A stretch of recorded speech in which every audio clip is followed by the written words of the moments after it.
What's good, y'all? Back again. Another day. We just got back. We went to Condado's to go eat. Now, Condado's is a taco spot here in Charlotte. It's new. So, I'm going to take y'all back real quick so y'all can see the B-roll of us eating there.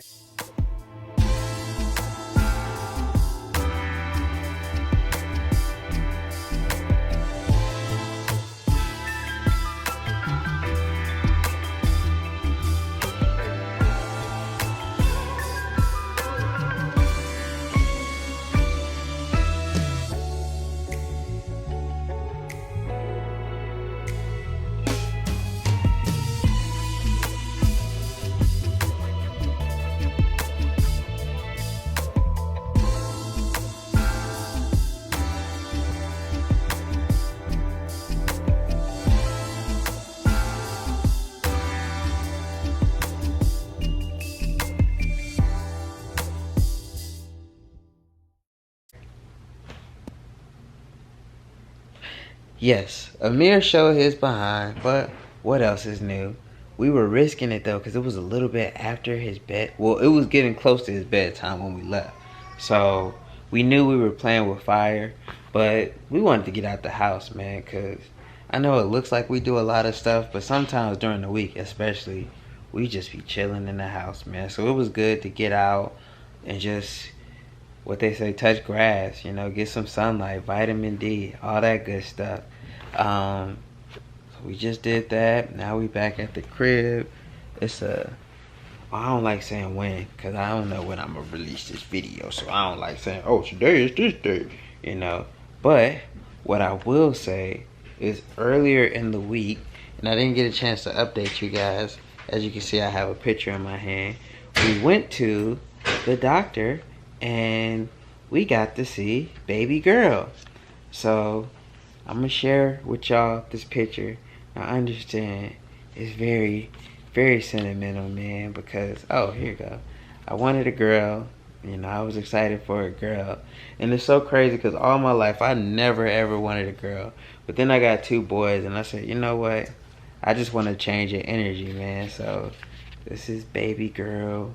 We're still, no, I think we finally narrowed down the name. Just working on a middle name. Oh, that's a gray patch. I got a little gray coming in. That's that wisdom. But yeah, man, we got a name. This is going to be the first York child with the middle name because I don't have a middle name. Coy technically doesn't have a middle name, but at this point, Coy is his name. He's Curtis York III, but he's Coy. So he doesn't have a middle name, but his name is Coy. Kind of like how Steph Curry's name isn't Steph, it's Wardell, but nobody calls him Wardell. Everybody calls him Steph.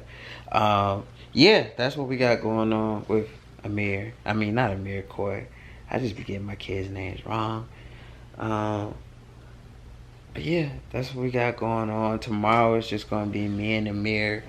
Coy is staying with his mom.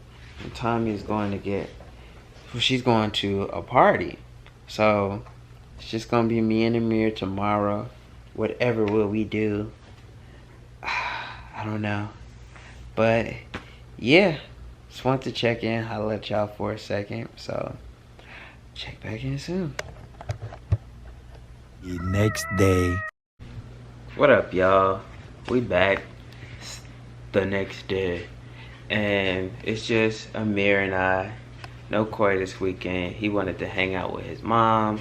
So it's just me and Coy. Tommy's out getting her nails done, going to Target, and doing all the stuff that women do on Saturdays when they don't have to worry about the kids.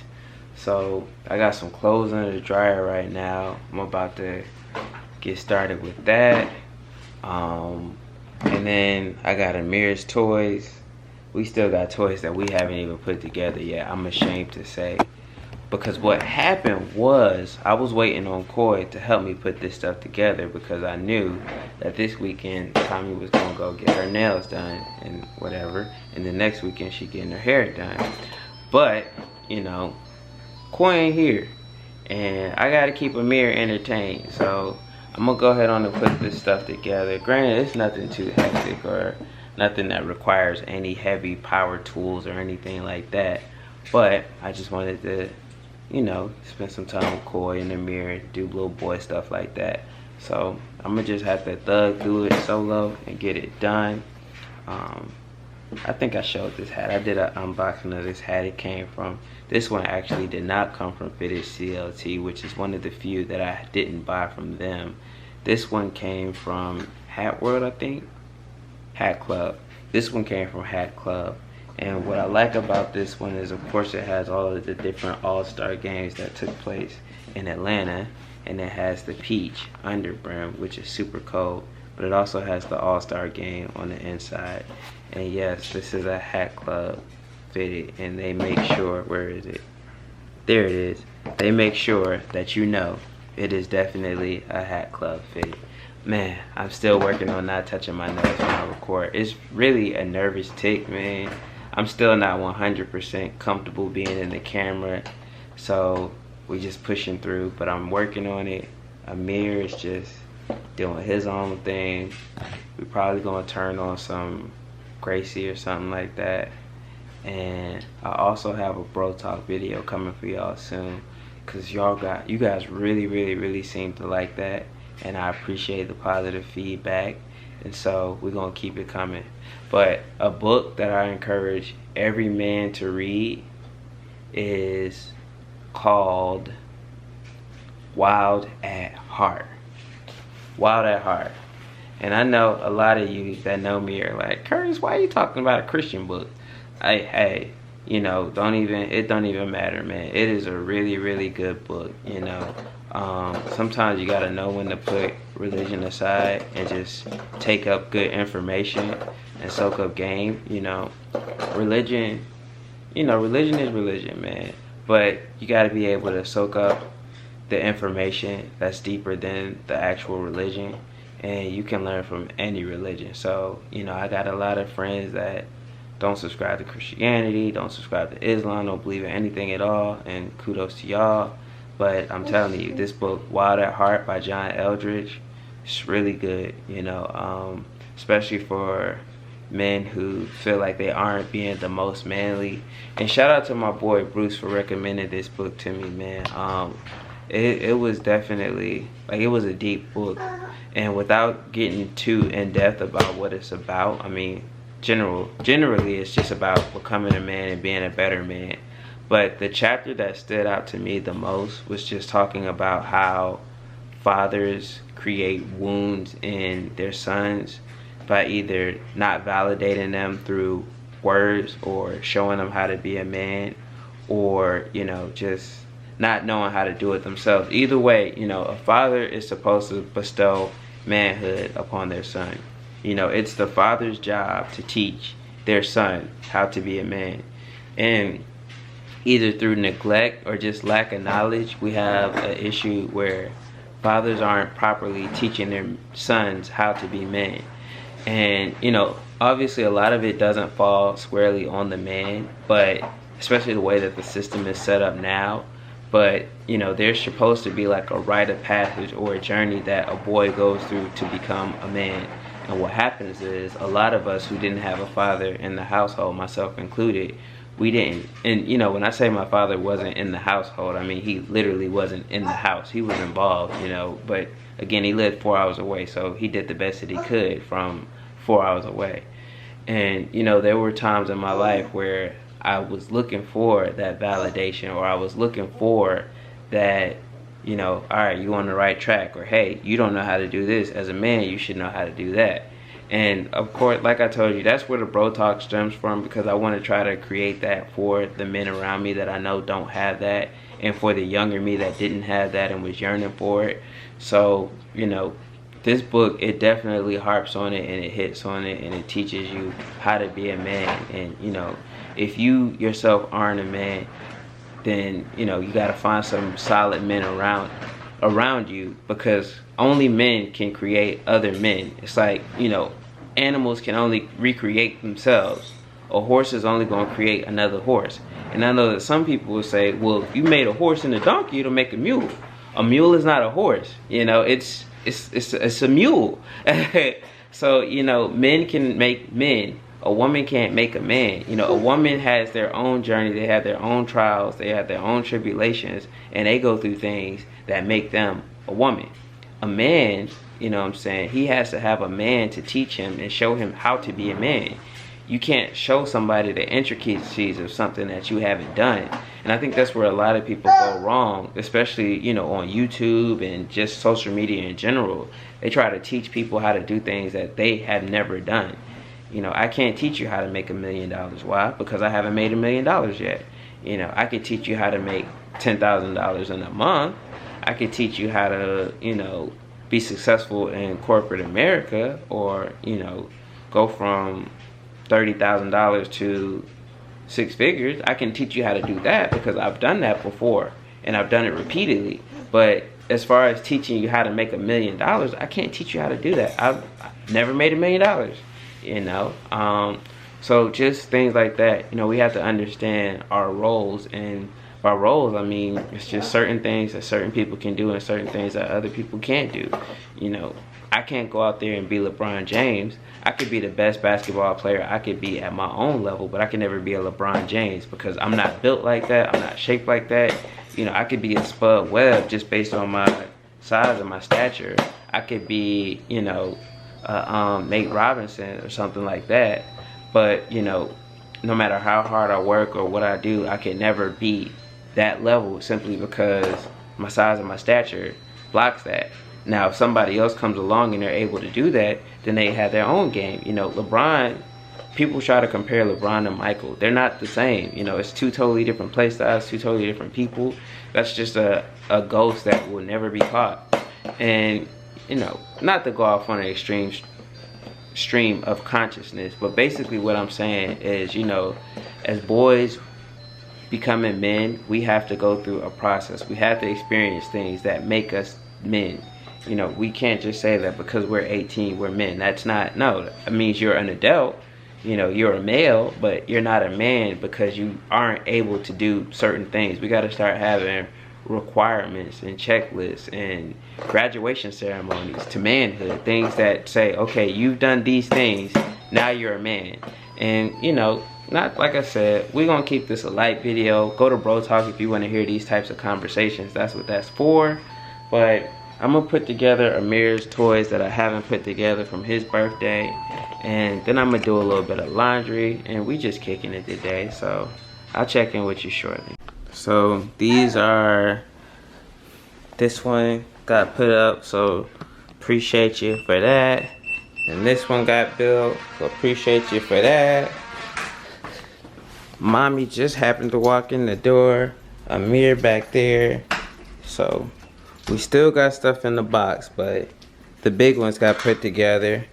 We gotta get Pup out of there, Pup 2.0. And then we still got stuff. So yeah, Amir's birthday, man. This is crazy. He got so much stuff. Yeah, we about to make a Target run real quick. My mom is in town, so we gonna kick it with her for a second while Tommy gone at this party.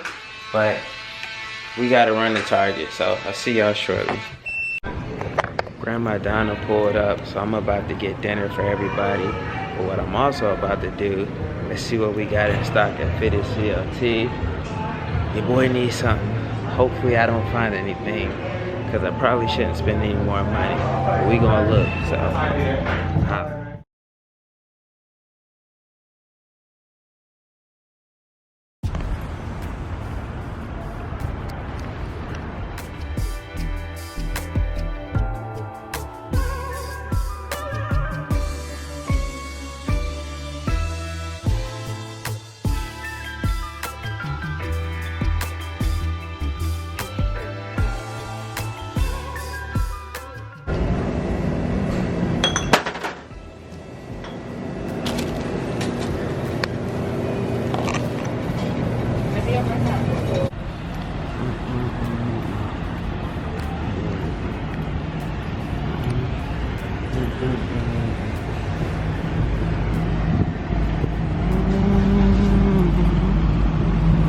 So yeah, just got back to the crib.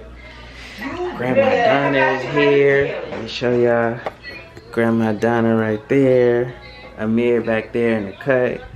I went to Mr. Charles Chicken. I went to the one out in Harrisburg. I didn't know that was the one. But the one in Harrisburg is the one where you can order online. So I racked up. We got chicken and fish.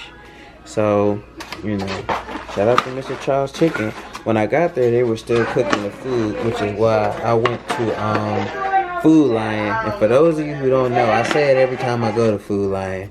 Once upon a time, as a matter of fact, 3 years ago, 2020, I was working to Grandma Donna. Maybe you don't realize. 2020, your boy was walking to work, Food Lion, and so I'm forever eternally grateful to Food Lion. Shout out to my boy.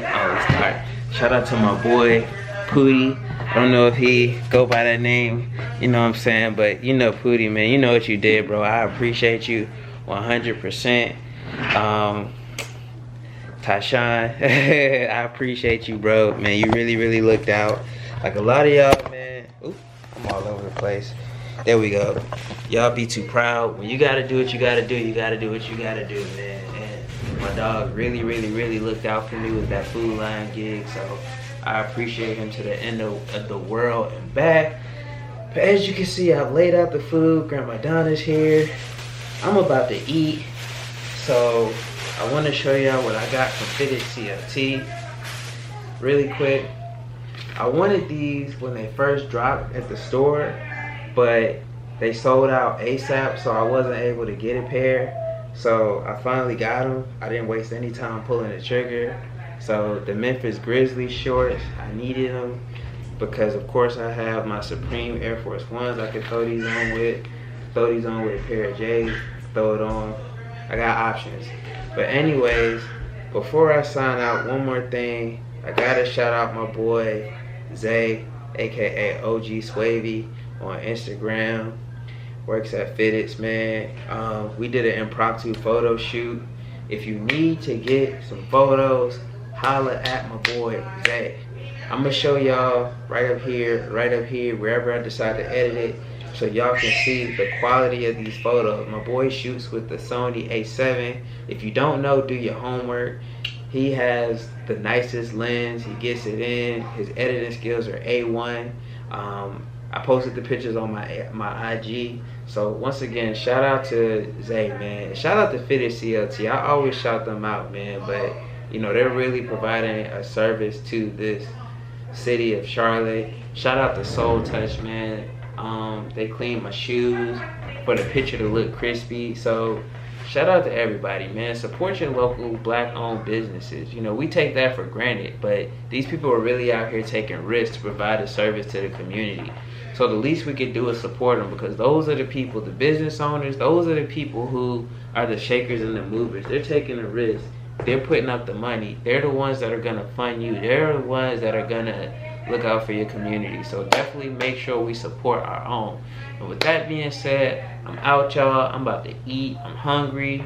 I'm running around a little bit. I might try to do something tonight since Grandma Donna is here. I don't know. I'm gonna see if wifey wanna do something. But in any event, make sure you like, comment, subscribe, share so we can get it across the air. Hit that little bell so you can tell when I'm live. And see you in the next one. If you like this one, check out the last one. Alright?